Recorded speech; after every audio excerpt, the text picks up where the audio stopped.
Bhestan police તથા જિંદગી જીવદયા અભિયાન અબોલા પશુ પંખીઓના વહારે આવ્યું। ભેસ્તાન પોલીસ સ્ટેશન તથા જિંદગી જીવદયા અભિયાન ટીમ દ્વારા વિનામૂલ્યે કુંડા વિતરણ કરવામાં આવ્યા। અભિયાનના લીધે લોકોની પક્ષીઓ પ્રત્યેની સહાનુભૂતિ વધી કાળઝાળ ગરમીમાં પક્ષીઓને દાણા પાણી મળી રહે તે ઉદ્દેશ્યથી આજરોજ પક્ષીઓની તરસ छिपावा ભેસ્તાન પોલીસ સ્ટેશન તથા જિંદગી જીવદયા અભિયાન સુરત દ્વારા પક્ષીઓ માટે 300 થી વધુ વિનામૂલ્યે કુંડા વિતરણ કરવામાં આવ્યું। ભેસ્તાન પોલીસ સ્ટેશન ખાતે કુંડાનું વિનામૂલ્યે વિતરણ કરવામાં આવ્યું છે। વિહરતા પક્ષીઓ તરસ छिपावा જિંદગી જીવદયા અભિયાન દ્વારા કરેલી પહેલ સતત આવકાર મળી રહ્યો છે। શહેરમાં વધુને વધુ કુટુંબ સુધી આ કુંડાઓનું વિતરણ થાય તે માટે જિંદગી જીવદયા અભિયાન ટીમે ઝુંબેશ ઉઠાવી છે। જિંદગી જીવદયા અભિયાન દ્વારા 2000 થી વધુ કુંડાનું વિનામૂલ્યે વિતરણ કરવામાં આવ્યું છે।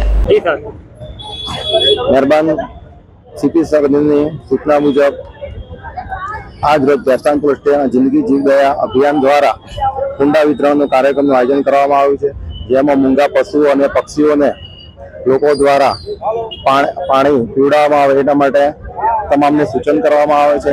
અને આ મૂંગા પ્રાણીઓ અને પશુઓને ઉનાળાના ટાઈમમાં પાણીની અગવડ ના પડે એટલા માટે કુંડાનું વિતરણ કરવામાં આવ્યું છે।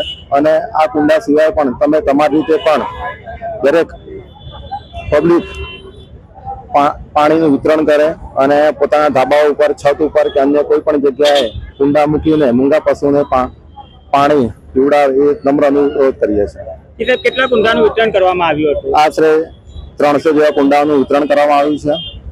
અને તમે સુરતની પ્રજાને શું સંદેશો પાઠવવા માંગશો? હાલ